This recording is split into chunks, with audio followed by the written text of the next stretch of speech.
So I wanted to give my first album review for the channel here, and I'm going to be talking about the Strokes' seventh studio album, Reality Awaits. Now this was an album I was really looking forward to. I know a lot of the fans have been looking forward to it. It has been nearly 7 years since the Strokes' last album, The New Abnormal, back in 2020. So I won't be comparing this album to other albums. I really just want to go in fresh. These are my initial thoughts, the track by track deep dive, first impressions, and I'll be scoring the album. And again, my only rule of the video is I'm not comparing it to past works. I don't really like to compare it because the Strokes are a band where almost every album you're getting something different. You're getting a new era of the band, and I love that about the Strokes. And going into this one, I could quickly tell by the singles, it's definitely going to be more on the experimental side. So we're going to get into it. It's Reality Awaits. What did I think of the album? We'll check it out. So starting out with track 1, Psycho Shit. This feel of the song is basically saying, buckle up, folks. You are in for a ride for this album. And it is a slow burn of a song. It definitely takes a while to kind of build up to the ending of it. I really enjoyed the latter half of it. I just felt the song was a little bit too long, being the start of the album at over 5 minutes long, but there's some really cool moments. Julian's doing a little bit more experimentation in his vocals on this album. There's moments laced with auto-tune and other songs with heavy auto-tune on it. But I did love the guitar work in this song. I did enjoy the slow burn kind of moment for it, setting the tone of the album. And overall, though, I think for an intro song, it is a little bit weaker than most Strokes intro songs. They're really known for having very strong intro songs and closing tracks. And overall, I gave this one a 5 out of 10. I still enjoyed it, but it is one, unfortunately, I do skip over because track 2, I think, is a much better song and is really the start of the party. And it's called Dine and Dash. And I gave Dine and Dash an 8 out of 10. There's some really cool moments in it.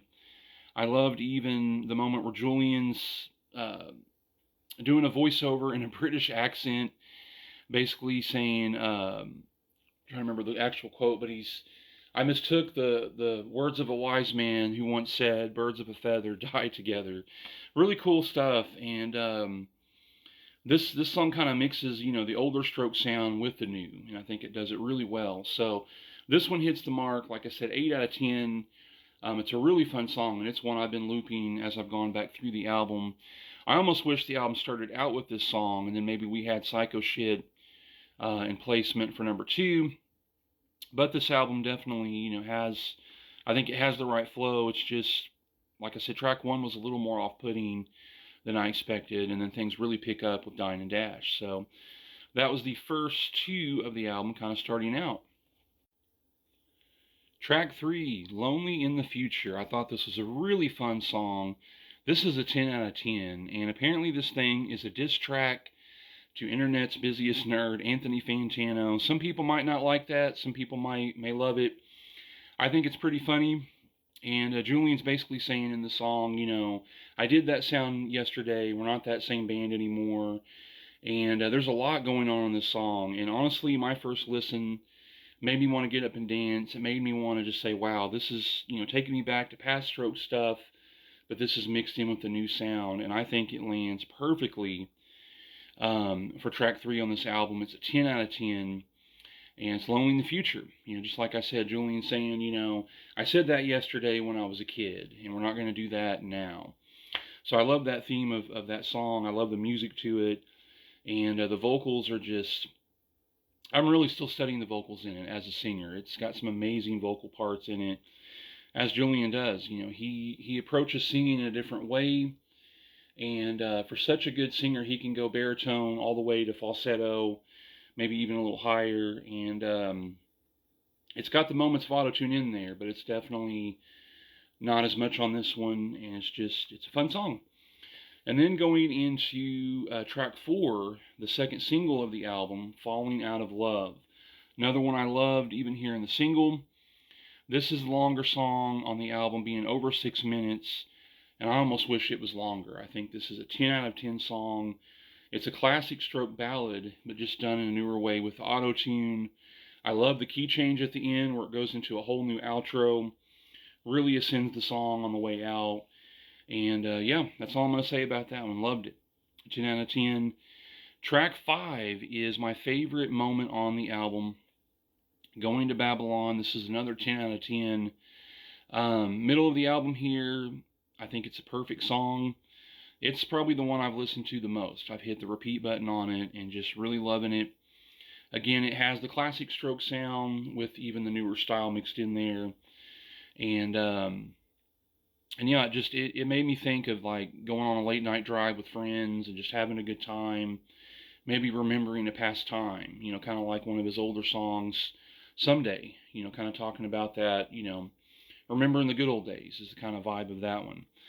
And then going into track 6, Going Shopping. This was the first single of the album. And my very first listen, just by the auto-tune, I was a little put off. There is a lot of auto-tune on this song, just like there is also on Falling Out of Love. But I love the lyrics. He's talking about, you know, going to the mall. I'm going to be a 7-foot zombie, you know, and stuff like that. A 7-foot starfish. There goes my future wife, you know, in the little red jumpsuit and stuff like that. Really playful lyrics. I love it. It had to grow on me a little bit, but this one's not a 10 out of 10, though. It's still a good one, but I gave it an 8 out of 10. I love the guitar work. My favorite moment in it is the breakdown in the middle. I thought was just awesome, which that was in one of the teasers for the album starting out in April. So that was Going Shopping.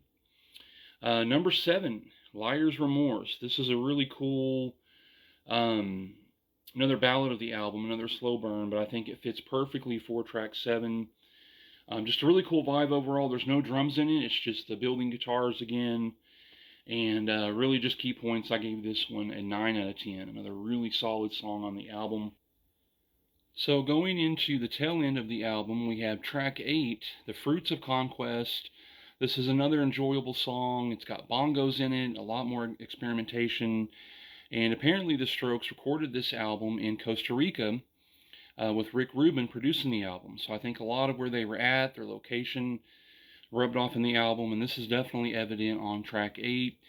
It's another longer song, but I really still enjoyed it. Overall, I'll give it an 8 out of 10. And now to close things out with a pretty odd name here, Tyrants of the Mellow Moon. I really like that name. It sounds like something out of a video game. And I will say this isn't one of the Strokes' strongest closing tracks, but I did enjoy it. Apparently, it kind of came from one of their improv songs from years ago when they were kind of doing some improv jams, and they turned this into... Maybe this was just a last-minute studio kind of thing. They did it for a closing song, and it really works. It's kind of Julian's classic formula in this song, but with a lot of auto-tune, and it closes things out. Again, I love the change-up in the outro, and this is something the album does a lot. There's a lot of key changes.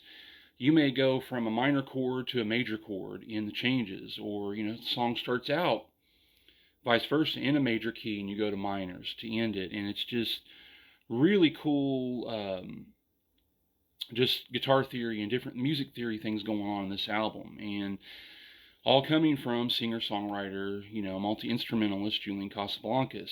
And this is kind of where we close things off. Tyrants of the Mellow Moon, not the strongest closing track, but I still gave it a 7 out of 10.